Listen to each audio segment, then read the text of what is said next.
5 seconds.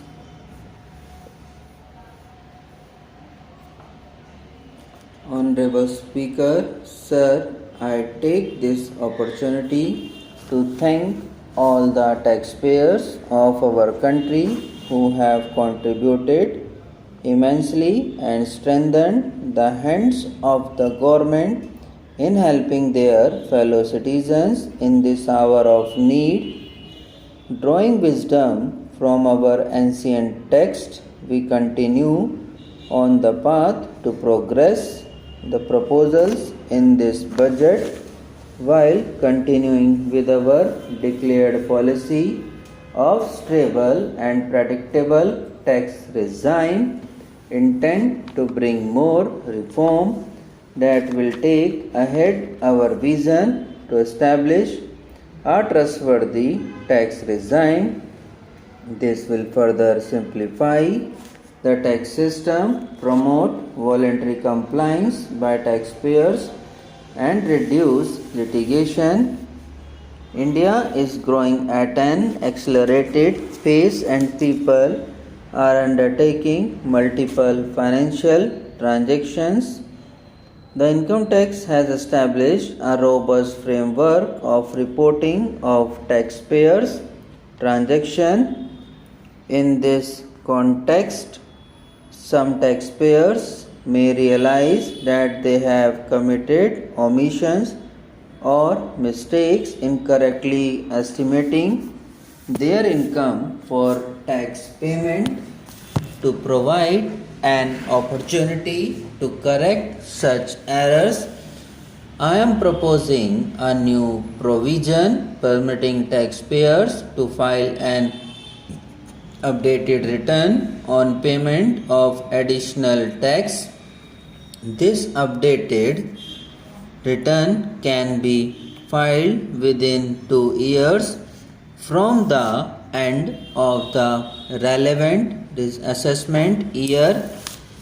Presently, if the department finds out that some income has been missed out by the assessee, it goes through a lengthy process of adjudication. Instead, with this proposal, now there will be a trust reposed in the taxpayers that will enable the assessee himself to declare the income that he may have missed out earlier while filing her return. Full details of the proposal are given in the Finance Bill.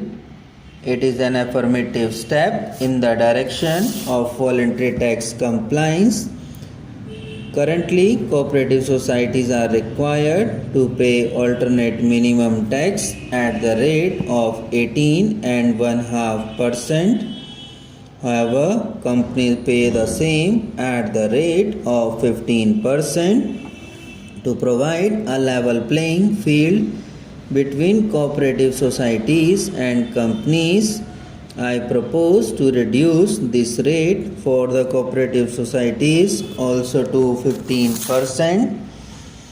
I also propose to reduce the surcharge on cooperative societies from present 12% to 7%.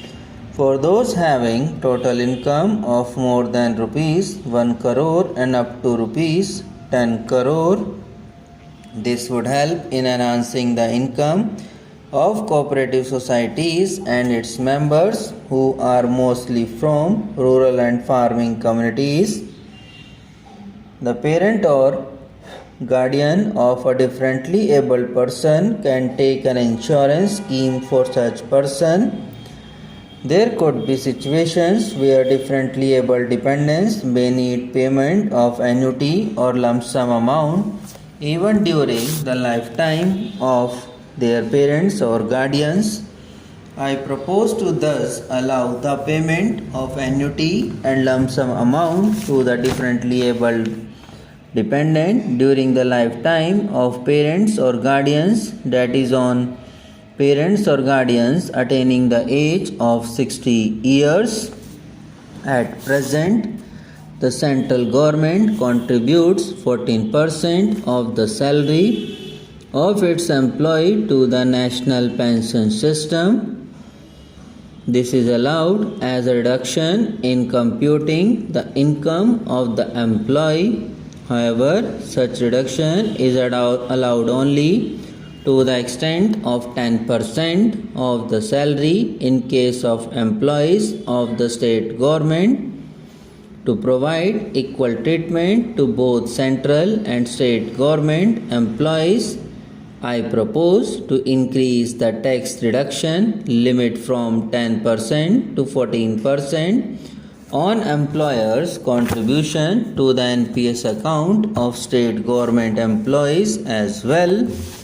This would help in enhancing the social security benefits of the state government employees and bring them at par with central government employees.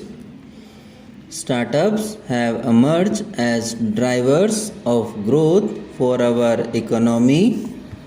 Over the past few years, the country has been a manifold increase in successful startups.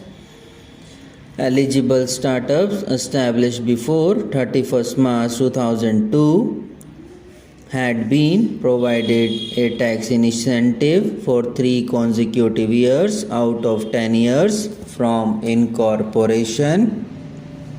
In view of the COVID pandemic, I propose to extend the period of incorporation of the eligible startups by 1 more year, that is up to 31st March 2020, for providing such tax incentive. In an effort to establish a globally competitive business environment for certain domestic companies, a concessional tax regime of 15% tax was introduced by our government for newly incorporated domestic manufacturing companies.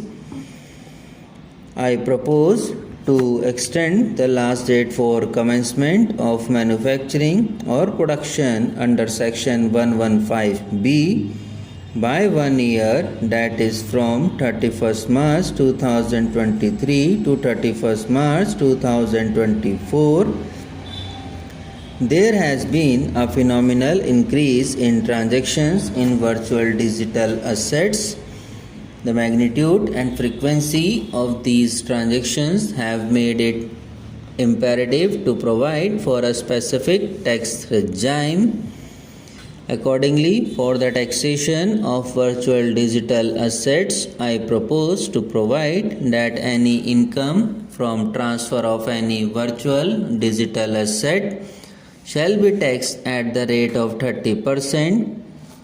No deduction in respect of any expenditure or allowance should be allowed while computing such income except cost of acquisition. Further, loss from transfer of virtual digital asset cannot be set off against any other income. Further, in order to capture the transaction details, I also propose to provide for TDS on payment. Subscribe now and press the bell icon. Never miss an update.